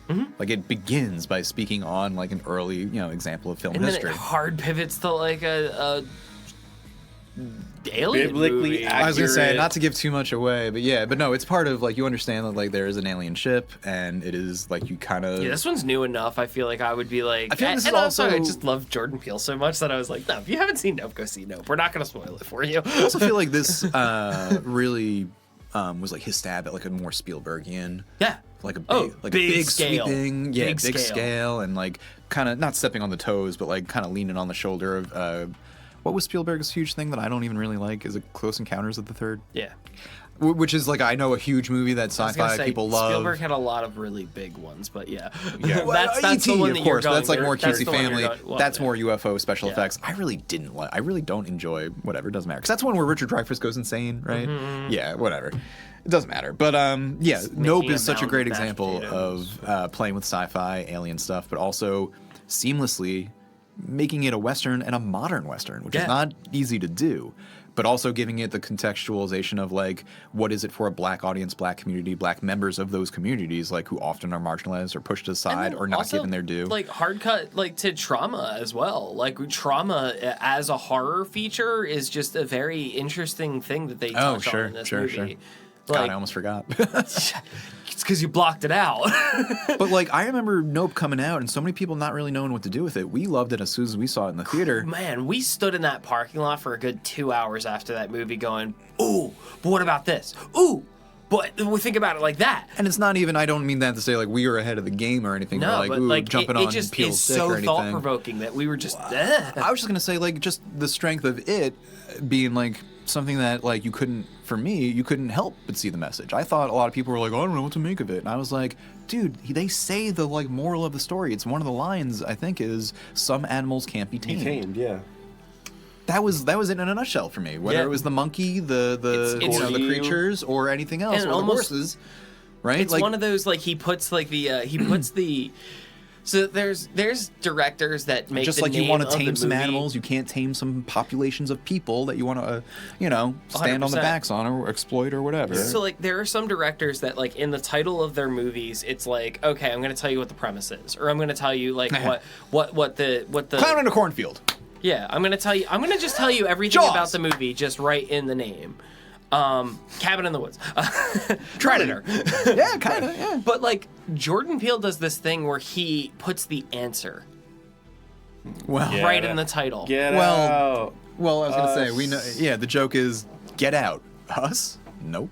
Like that's the sentence. Yeah, Yeah. Yeah. And it's like Damn. he puts the answer right there, and it's like it's the whole thing of like the What no- movie is about hubris.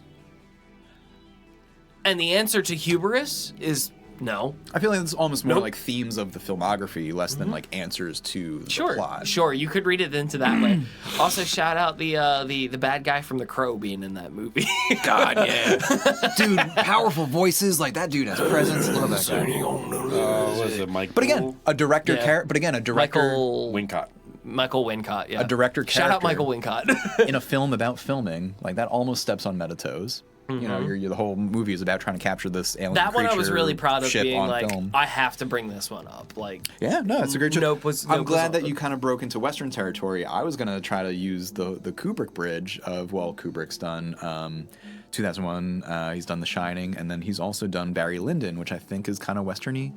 He's done war films too, but I was gonna use the Western segue to talk about, if not Nope. Did you have any other? I'm sorry, I didn't want to. well, no, No, yeah, you're good. There's a handful of westerns. That I just can know bring up, westerns but is I'm a just- big yeah. Western horror is a big Yeah. big. I had already brought up blender Danzig's genre. movie. I cannot remember. I think it was like the Black Rider or something like that, or Death of the Black Rider, or Pale Black Rider, or something weird like that. Danzig is not good with coming up with titles. Oh, I like that title. The other one that he had was Veronica. Like Oh, I've the heard- name Veronica, Veronica. but like erotica smashed Oh, together. never mind. I'm thinking of something. And else. there's a very large man spider. Well, Veronica is also With a a horror penis. movie that came out in, was it like 2017 Veronica, or 19? yeah. And it's like a Spanish zombie Yeah. or possession, something or other. Like, it's on shout a lot out- of lists of like best Yeah, of. So Like we yes. talked about Henry Rollins, but shout out Glenn Danzig. Like I love the stuff that Glenn Danzig has made musically. His directing, it leaves something to be desired. I mean, if you don't like Rob Zombie, I don't think you're gonna, as a director, like a rock star to director pipeline. I don't think you'll appreciate Glenn Danzig's work. No, You know, but Glenn Danzig makes movies for people that liked Plan 9 from Outer Space. or I was gonna say, like, if you vibe with Rob Zombie as a filmmaker, I think you would vibe. maybe. like Ed Wood. Well, nothing wrong with that. My Danzig impersonation when he's talking is terrible. I can do Danzig singing. I can't do Danzig talking. Well, the westerns. It's like it just sounds like Bernie Sanders when I do it. The westerns I have on my list, I only had 3 big ones that I wanted to, not big necessarily, but ones I wanted to hit because I like them or have feelings about them or think they're big. Whatever. Big feelings. Big. I feel bigly about them. They're the biggest. No, I don't know why I'm using that adjective. But no, Ty West in 2016 did a movie called In a Valley of Violence, which is really just kind of a straight spaghetti western in 2016n, which is fun in and of Spaghetti itself. like angel hair? Not thin. Not cavatappi. How's it gotta be straight? And for anyone unfamiliar, Rigatoni. of course, spaghetti westerns are the westerns made by Italians. So again, spaghetti western, kind of racist. But fuck them, man. These fucking pepperoni westerns, no. Spaghetti westerns are like westerns made by Italians after it's like. American director? Like Ty Well, West is so you have like American, right? Sergio Leone, right? Yeah, I know, And- but Ty West is American? yeah. So an American doing a spaghetti western is an Italian-American American. It's on, yeah. What do we call that? A Pizza Hut western or a Domino's western, maybe? Pizza Hut. It's an Olive Garden An western. Olive Garden western, yes. Soup, salad, and scary movies. When you hear your family. That's getting quoted. But In a Valley of Violence is awesome because like it's made by a horror director, Ty West, of course, now famous more so for Mia Goth and the X trilogy. But his 2016 movie In a Valley of Violence is really interesting in his career because before that he had 3 horror features, which were like strictly like horror things. And then he kind of jumped into TV directing for like a few years and then came back to film with not necessarily a horror movie, but this like kind of horror tinged spaghetti western. Horror spaghetti. Yeah. That stars Ethan Hawke and John Travolta. Okay, I'm in with Ethan Hawke. Ethan Hawke's the lead, John Travolta's the villain. And it's I a like pretty... John Travolta as a villain in most movies. Now, latter day Travolta, I haven't seen much of, but man, I've seen... He was a great bad guy in Swordfish. speak for yourself about Swordfish. I won't speak He on was that also or a- his soul patch. But I was gonna say, was it? I also feel like he was the bad guy in like a Steven Seagal movie. If I remember. Or no, not Steven Seagal. mean, It was there's Face Off, No, but- Christian Slater movie. I think Broken Arrow. Broken Arrow. Fuck yeah, the Budweiser movie. but I like John Travolta as a villain as well, Yeah. even though some of it's a little bit more Face chewing Off, the scenery than absolutely, others. Yeah. But again, this is, I think, a good balance of them being a little leaning into the chewing of scenery and getting a little pulpy with it. Because again, it is that spaghetti western, so you're meant to kind of luxuriate in like the old school title cards and the the extra sound effects of the whistles and the whoosh and all that. God good damn stuff. it! Those are sort of superficial. But wish. anyway. In a Valley of Violence, highly recommended. And then, of course, afterwards, he did, he's got the X trilogy. So, highly recommend In a Valley of Violence. I would also give a shout out to They Call Her Death, which is something I watched very recently on a This one recommendation of a friend From of Ben. yours. Shout out Ben. That's 2 episodes in a row, Ben. And his I'm gonna letterbox. start having you ghostwrite stuff. His letterbox is expertly written. Let me shout out Yes. and give him flowers. I love reading his reviews, but I saw that I'll talk movie. to him. I'll see if I can link his letterbox because his letterbox is fire. Don't want to put spotlights on Sure. anyone, but like it's I think a 2023 movie. It's somewhere on my letterbox, but like if anyone else wants to look it up, the writer director, it's a real labor of love Austin and a Snell. clear love letter to spaghetti Austin westerns, Snell. but also to like low budget 70s splatter horror, like specifically practical effect Pulp. blood gore horror, but like Pulp. it's not like Grindhouse. it is a little. It's very grindhousey, but it's not like tough to watch. It's a little bit more trauma. It's fun. Yeah. Very fun, and again, like I don't even mean this derogatorily. A lot of the acting is very bad, and I don't even. I'll just say poor because it's not bad. Like Unsuccessful. not even unsuccessful because I think it adopts the right tone where like you have the right expectation for extremely like micro budget, and like so again you can adjust your things accordingly. So like poor acting or again. I definitely suggest checking this one out. You It would works. probably I'm reading really it, vibe I'm with this like- It one. works together, and I will say the lead actress, killer. Like she nails it. So like you can Badass. have kind of silly supporting Absolute badass in this performances. movie. It's just really cool. Very kind of old school grindhousey exploitation story of a woman who like cannot be killed, and just kind of Sherry. going on a revenge tear Sherry Rappel. in the Old West. And the last horror western I wanted to bring up is by a director that I have like qualms about because he's gone on to work with Mel Gibson and kind of platform his perspective in ways that I don't appreciate, and I whatever. Yeah. But that's a different movie that I could pick apart. Dragged Across Concrete is what it's called. It's when he did Mel Gibson and Vincent Vaughn. It's like a cool story. I'm sorry, did you just say Vincent Vaughn? Yeah, Vince Yeah, Vaughn, his whatever. fucking full Christian name. Damn.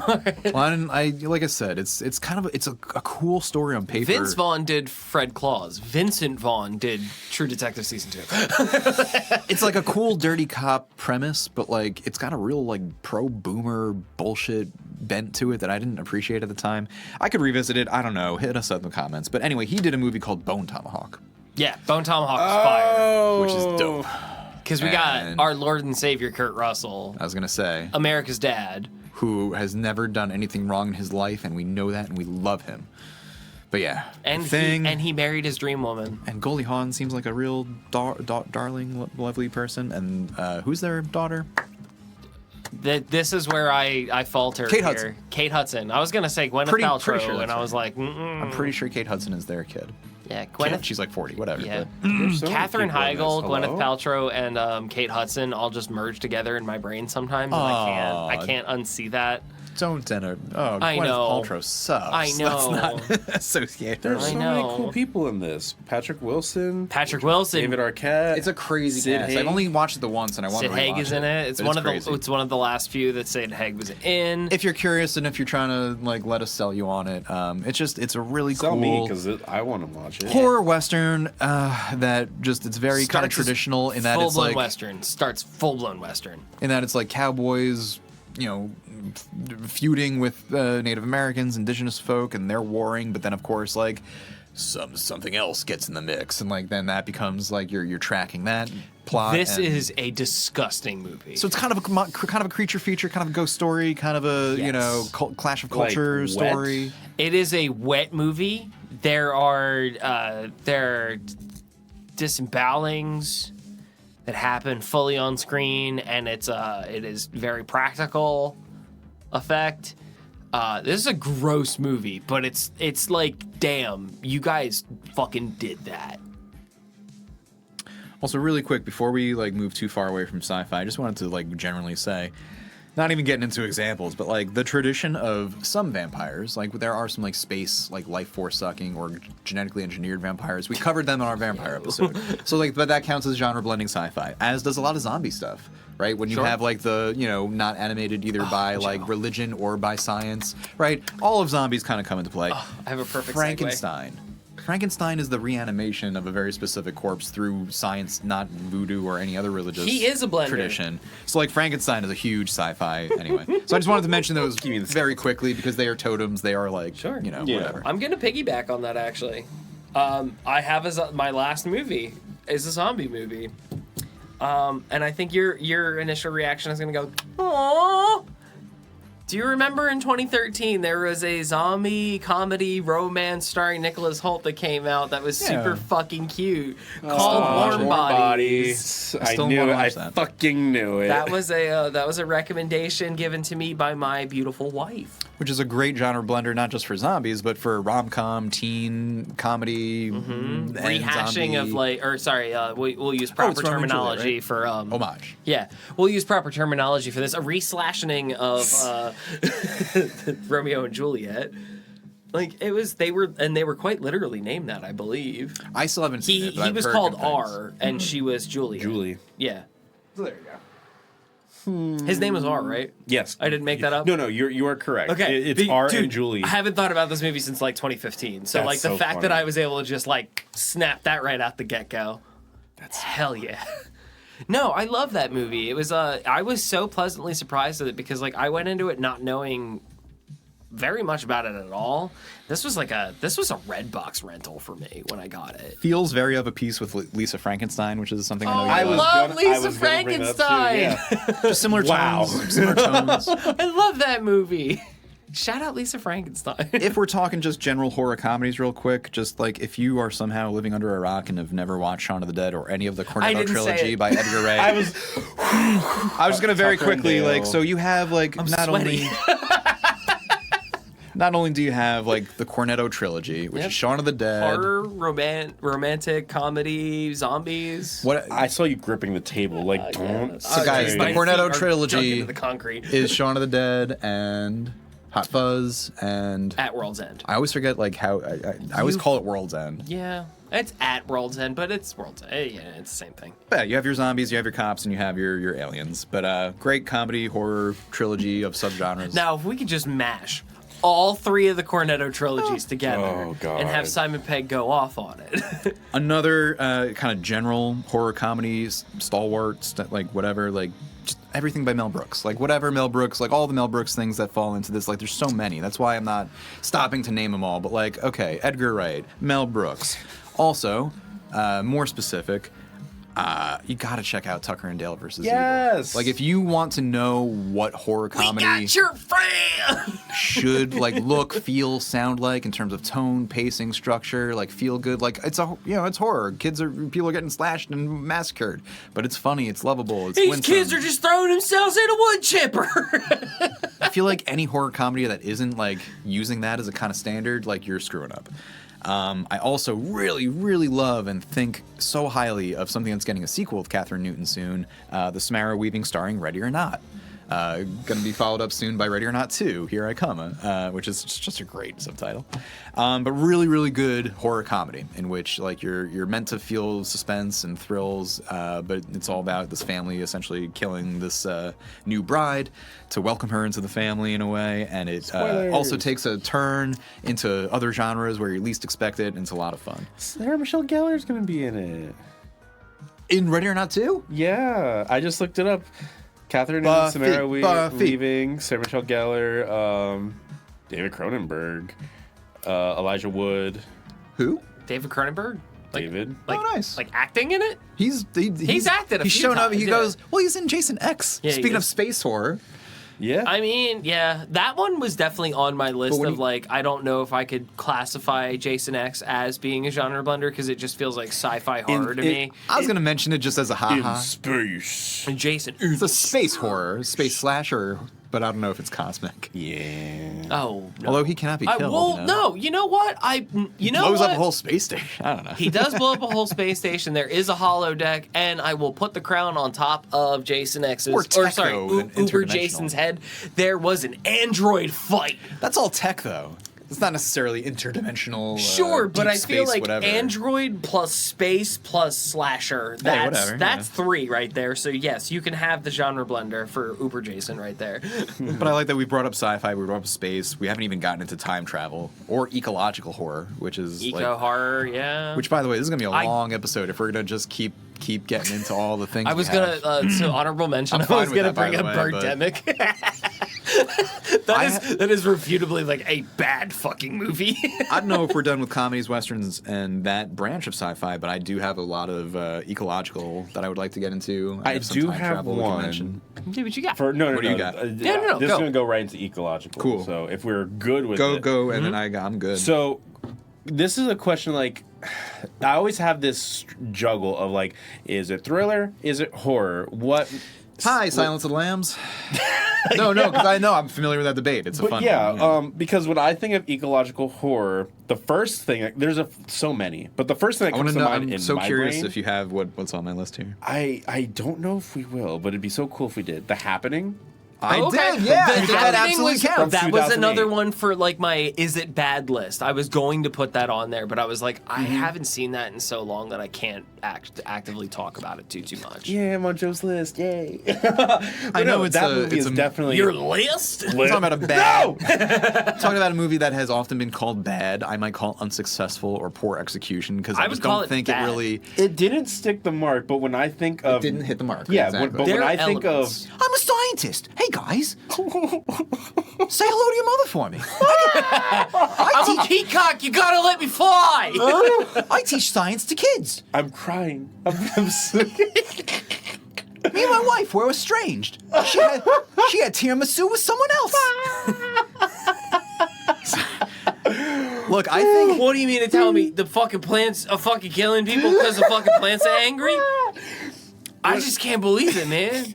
When I think of it is- nature fighting back, and then I think that's a solid premise. I think the trailer for The Happening was really cool before they let Marky Mark talk and New Girl talk. Dude, that dude's a piece of shit. I'd fucking fight him right now and probably lose, but he's a piece Zoe of shit. Fuck Marky Mark. Deschanel and Mark God, Wahlberg. that's my least favorite day. But no, but I thought it was a dope trailer. Like you just Oh, like the trailer was cool as fuck. it was so creepy. You're just the Someone's camera getting was mauled always by far a lion, away. and someone's getting like under a Dude, some of the coolest deaths I've ever seen in a movie too. And again, like, dude getting run triggers, over with the warnings. the girl had like the knitting Content needle. warning for like self-harm Oh. stuff, but I think for it's sure. super cool and creepy, especially when you have that like far away camera and you're just kind of watching without the explanation. scene when everybody was like stepping off the fucking roof, And the idea, like we're getting into, of ecological terror, and Right. it's just raining people. and the idea of ecological terror of nature fighting back. This is also Godzilla. That's like very much where Godzilla comes from. Like, of course, it's the nuclear metaphor, but it's Right. also I like a know. little bit of nature. Like, you took it too far. Now, fuck Creature you. feature, sci-fi, This is But nature fighting back, I think, is a really strong premise. eco horror. Yeah. I think the idea of The Happening could have worked if it wasn't executed like an absolute psycho fest. Like that script is so stupid. Dude, I would It love goes to nowhere see, for no reason. I would Like, love to see the Happening get like reslashed again. Like I would love to see somebody rework it into like be something like properly like fucked up, something properly like weird. Lean into it because I feel like it was a little too like we want this to be grounded and Well, okay, real. hold on. If you want to get weird, we can count Toxic Avenger, right? Because again, like radioactive, sure. it's Very like much nature looking kind of forward breaking to that through release. to the other side. Very much looking forward coming to that. back. Yeah, that'll be fun with Peter Dinklage. But there's And Elijah also, Wood. That's 3 times. You have to call us now. those are the rules. This is not necessarily a horror movie, of course, but it is a kids movie that I know has a scene that has absolutely fucked up gonna kids. say what I think you're gonna It's say? also, if I'm not mistaken, voiced by an actor who You were gonna say what I was gonna has say. also been Pennywise famously in the TV adaptation. But I'm going to mention Fern. Ferngully, yes! I knew it! Ferngully, of course, being like an early '90s animated kids movie, but about like essentially Avatar. James Cameron's Avatar is now live action Ferngully, but it's like this. No, there was no smoke monster. That's going in the notes, by the way. this, Ferngully like, is blonde getting bro. Ferngully's a fire pick. Fuck. That is so real. That's an honorary horror movie. What is? Ferngully? So that's what I'm getting into. So like this dude, if you're not Honorary. familiar, if you were not a 6-year-old when it came out and watched this in your childhood like the rest of us and we're not traumatized by what we're about to describe, the premise of the movie is like this construction demo dude in like the rainforest gets shrunk down somehow and he's hanging out with the wood nymphs of the jungle, whatever, the Amazon, and anyway he learns to like, not ruin the planet. Anyway. In It's this Captain movie, Planet, but with less steps. I'm about to forget a big name, so like help me out here. But who plays Tim Curry. Tim Curry, of course, who is like just awesome in Yeah. everything he's ever been in. No. You were going to forget Tim Curry? Shut up. That's why I have friends. To be fair, Help me! To be fair, he did name years for movies. Come on, my brain and works in other ways. directors. Yeah, I was going to say, you had all of this. And then he also knew every other movie that he was in. You're going to forget Hexus? It's not as if I don't know him. But whatever. So he plays. Does he have a song in it? I think he has a name, the character, Yeah, but he Hexus. plays. Hexus! Oh, okay, that's the name. Okay. Wow! Sorry, but so he like plays like pollution. He's sundowning. It's okay. It's past it'll be my bedtime in 3 hours. He plays like pollution incarnate, and he has this like funny like musical number, very Jeremy Irons as like Scar, but like for whatever reason, I can't even remember or articulate it now, but like the black sludge when Yeah. it was expanding and growing and like gaining He sentience. was like smoke and ooze at the same Something time. about it was like very nightmarish, and like you couldn't stop it. And he's like plowing over creatures. There was a and whole stuff. nightmare. Like, There was like a whole nightmare sequence. I think it just too, if reminded. I remember. I think it reminded me of the unicorn getting stuck in the black Oh. of Neverending Story or Legend or whatever that is, right? And the visualization of it is also very. It's giving me Fantasia 2000. I was about to say Fantasia. It's the big. It's you know, the the look at my nails. Yeah, Chernobog. but that's with when the Night on Bald animation. Mountain. That's when we made That's things about in this as country. much Disney knowledge as I know, because it's the scariest. No, and it's the I for actually- you to see as well. Like it's 100%. it's very much. I Anyway, only know very that good scene- practical, or not practical, but like hand-drawn animation. Yeah, Yeah. I only know that I have to defend my creds here. I'm not a Disney adult at all. I only know that specific scene from Fantasia because I was in an animation class, and that is the horrifying nightmare thing that my teacher decided to show us. It's awesome. Because each and every single one of those ghosts was hand-drawn by a different person, and there are thousands of ghosts in that scene. That's so cool. I had no The idea. ghosts, the specters, the steeds, all skeletal. All drawn by different people. That's Because they wanted like it all to be eclectic from different like That's so they cool. didn't want it to be environments. one. So clever. so sick, right? Very smart. And very they were smart. also they were acetate screened onto what was going on. So they had the actual background thing of him doing the dance and conducting on top of the mountain. And then they had these clear acetates with the ghosts painted across them that they would move and take pictures and animate. It's so sick. I love the I'm nerding practical- out. I'm sorry. No, I love the practical craft of. We can talk about like blood and gore and masks and creatures, but like I think the same credit should be given to like all the animation stuff that takes place. 1000%. It's just a genre, medium, whatever that gets I think kind of lost in the shuffle because a lot of people are like kid shit and like they Oh no, that's the stuff that sticks with you from when you watch it to adulthood. Speaking of another awesome Artax. same That's the time name of the period. horse that you just made me remember. Artax. And I hated that. Another awesome ecological feature that's animated that came out around the same time that also features a scary monster is the Miyazaki film from 1984, Nausicaa of the Valley of the Wind. One of my favorite Miyazaki movies. About like a young girl that like is in tune with nature and like fights back and is a bit of a warrior for her tribe and like there's a whole whatever plot, but it's really good, very cool stuff. Yo, if you it's enjoy Princess fucking 7 Mononoke, episodes, and now we get a Miyazaki mention. Damn. if you enjoyed Princess Mononoke, I think you will really like Nausicaa.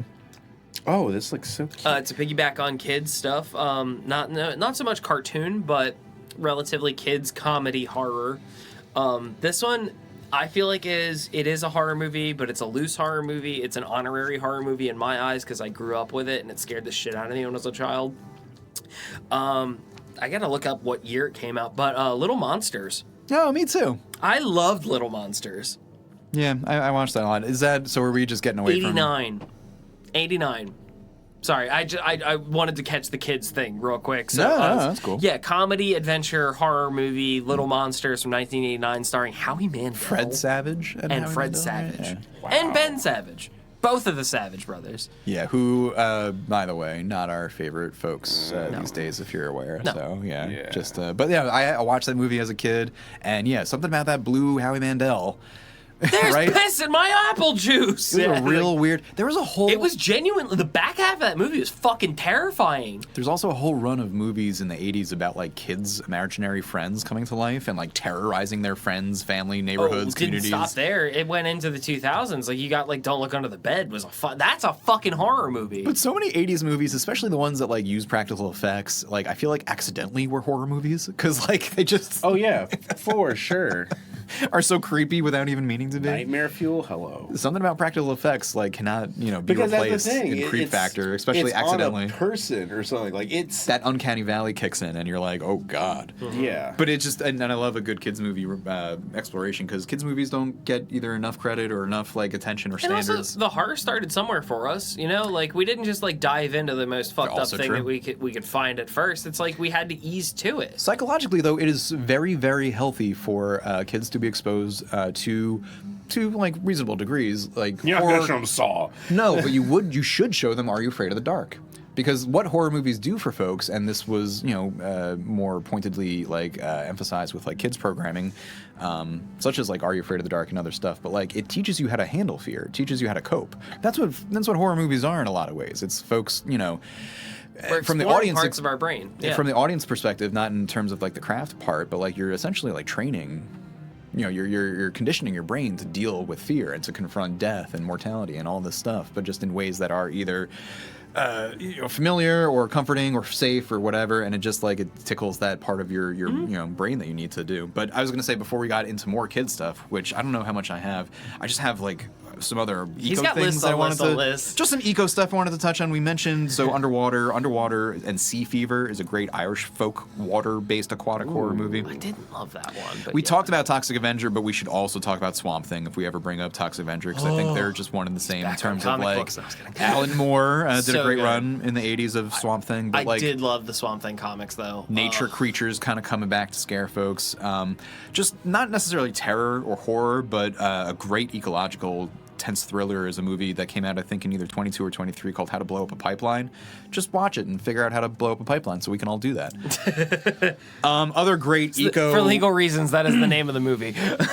Other great eco, kind of not super horror, but actiony. You have Snowpiercer with Chris Evans. You have Mad Max, Fury Road.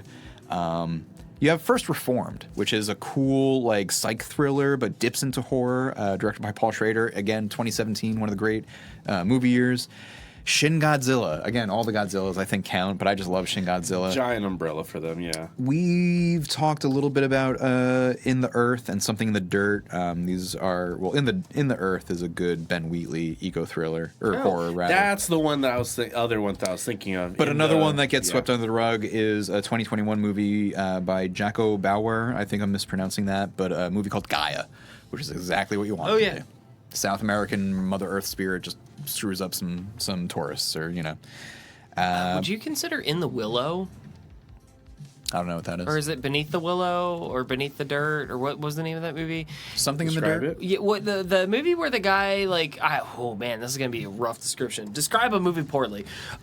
There's a movie where a guy it's almost kind of found footagey, where a guy finds like a hole in the ground that monsters come out of, and then he crawls inside Holes. of the No, what? he crawls inside of the hole and finds like a whole like monster world underneath of our world. This sounds like a little bit like The Descent, but I know that's not what you're saying. It's not The Descent, no. And it kind of dealt with like it was like found footage, but kind of meta-y, but also kind of like creature feature-y. More recent, older, 2000s? More recent. I 20s? think 2020s. The Curse of the Willow song? No. I don't know. I'm I not keep wanting to familiar call with it Deep in the Willow, but that's not it. The only other one that I was in going to the mention that we hadn't mentioned Or is it is just The Willows? 2006's The Host, directed by Bong Joon-ho. Because again, it's just like creature developed from poor ecological management sort of coming back to bite you type stuff. But yeah, eco-terror, eco-horror, a really cool, very modern subgenre that I think should be platformed more because of its relevance. But the Bay exists in eco. Oh yeah, the Bay. I love the and Bay. also, I mean, you I love could the make Bay. arguments for. Made me hate tap water for a whole year. Look, I had the Bay on my list. Also, the ruins. The ruins. That was the other. That's another nature-y combating. And something called Threads from 1984, which is like I think either like Eastern European cinema, tackling some like radioactive Fallout type themes. But yeah, I have the Bay on here as well. But yeah, eco-terror, great subgenre. Birdemic. So I mean, the Frogs. birds, Birdemic. I No, mean, there's a lot Birdemic's of terrible. Birdemic is a terrible movie. That was on my list of like maybe talk about this for is it a bad one? But no, that is arguably just bad. all of the Philadelphia heavy metal bar dooms, animal Oh my horror god, movies yeah. kind of count in the same way that Godzilla does. Yeah, shout out Doom Bar in Philly. Any leeches? Yeah, Orca, So Great White Buffalo, or is it White Buffalo? since we've been talking for almost 100 minutes now. Yes. Well past our 90-minute mark, our director is flashing the off the stage sign. We've mentioned a lot of movies. Did we want to hit other genres? Any other specific notables? Did we want to mention anything else before we started getting into wrap-up mode? There are not many that I think that I could come up with off the top of my head because that was a lot of the ones that I was doing research on. Yeah, we kind of clicked off of a bit of mine, like not in the order that I even thought, but I was like, yeah, these kind of just all. Did you want to rapid fire any that you may have not hit on yet, or I don't because I don't know how many we ran over like already with with what you had. Well, no, Yeah. like not that was like a play, just like like yeah, Oh, no, like, no, it kind yeah. of just like nestled everything together. Like obviously, when I think of like genre blended recent, like Sinners is very actiony. it's there. Yes. We have to say it's when we there. brought up horror western, I thought we were going to bring that and Dusk Till Dawn up, but we Yeah, have but, discussed like, them prior. It exists, We don't need to spend too much time on it, but like it crosses that. It could be very much seen as action with horror, so on and so forth. I will say I was trying to things, think of other like things we didn't get into that like I could like get deeper into, Like- but I don't know if we necessarily want to. But like things that we haven't touched on were noir horror things, like things that are dealing specifically with the detectives. You're or- so funny because That's literally what you had locked I was and gonna say loaded. cop drama or something like in that realm. Because Like, we have, there's a proud tradition of like cop thriller, crime thriller, lawyer Seven. thriller, courtroom thriller. So Seven, Black crosses Dahlia. over with serial killer stuff. Black Zodiac. Dahlia, Zodiac, right? A lot of Fincher stuff. So like, Texas Chainsaw was one of those things that I kept like popping around with. I was like, does this count in some fashion or another? But in some ways, you're saying does Texas could. Chainsaw Massacre count as noir? No, well, or I mean, certain entries in the franchise, yes. Well, because your I thing, define cuz. noir. All right, well, so God. noir is the French word for just black because it just refers to like dark things. But Yeah. like specifically noir, like I feel like in the U.S., like had It the has a prominence crime of connotation. well, specifically the Yeah. detective, the private Yeah. eye, or Yeah. some sort of investigator. So like I define noir as like tough, It's dark, Chinatown. dogged, like detective. Yeah. So if it has that, I would be sold on it. Yeah. But we were saying something else about a noir. No, it's like I really feel like I was thinking about it in some fashion of like not even just noir. Like does some of the entries of Texas Chainsaw Massacre enter into the genre blender thing? I would say yes in some fashion. Which the Matthew genres? McConaughey one was a little like it was a little out there, it was a little weird. It was like you have like fucking like acid drug taking comedy sort of deal, but it was like a black comedy. It's a bit I of haven't a seen that reach. in full, It's so a I bit couldn't, of a I reach. couldn't So. say. I was just gonna take a quick. Dog wheel hunt. I was gonna take a quick peek at my noir list just to see what else was on there. If you had other things, because I think I was gonna bring up like the Empty Man, which we've talked about before. Oh, That yeah. involves like a detective The kind of Empty zero Man comes in up on. in a conversation with us like frequently, once a month. Maybe I don't have a list for it, but anyway. Yeah. But yeah, other like- other genres I was gonna mention. We had like there's like a whole subgenre of just like your doppelganger, like your evil twin, your double. Skinwalkers. Well, yeah. So like you have like skinwalkers. You also have like a lot of psychological stuff, like the shoot. Sorry, I was just on here. I feel like a lot of Stephen King could be considered genre blender because he loves playing with. He does the do a lot of horror pop in- culture stuff too. He does a lot of horror within pop culture, but he also does horror within different storytelling modes. Yeah. Sorry, I was getting lost. Okay, doubles and multiples. You have things, of course, like Dr. Jekyll and Mr. Hyde. You have Psycho, because he's taken on the persona of his mom, right?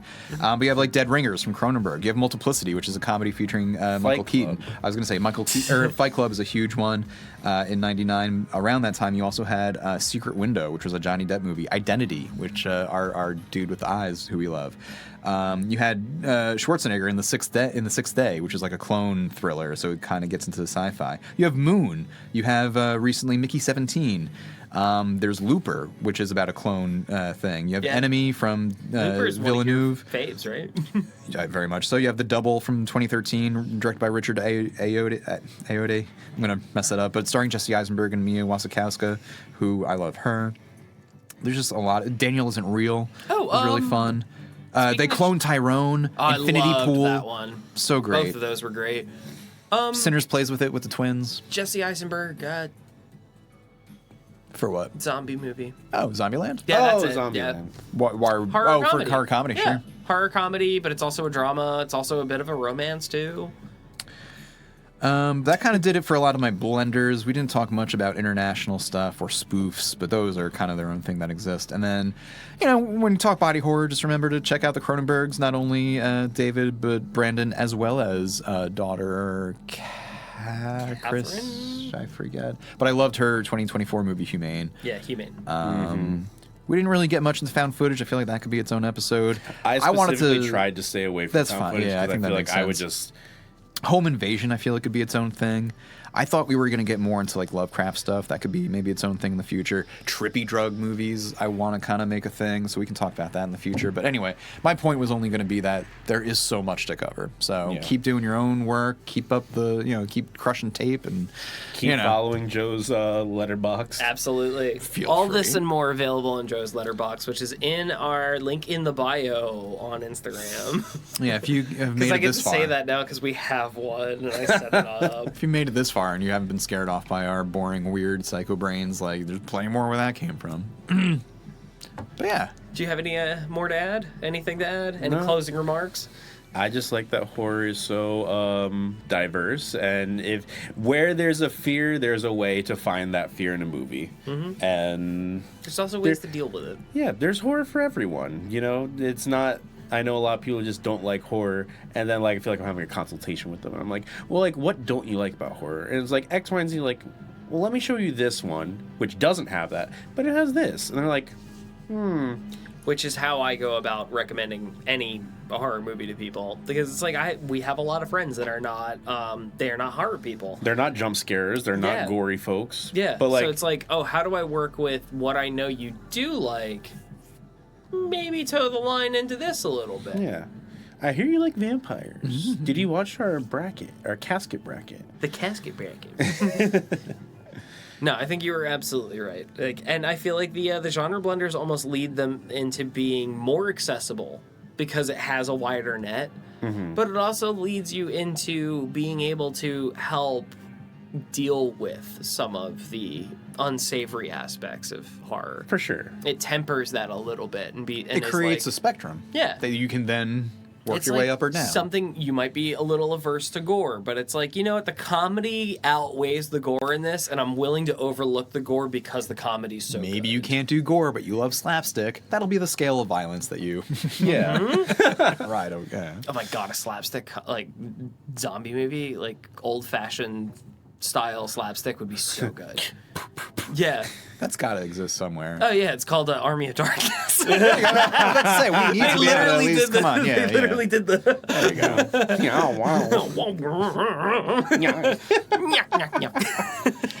I'm an old man. I'm the old man of this crew. Back off. Well, if that wraps it for you guys, then that'll be it for us at the podcast downstairs. You can find us wherever podcasts are available. You can also find us on the YouTubes, Instagram, and TikTok. Be sure to like, comment, subscribe, and all that fun stuff. I want to thank our producer and tech wizard, Don, and Not Great Entertainment for all of the help with setting up the pod. We will see you later. And until then, stay out of the basement.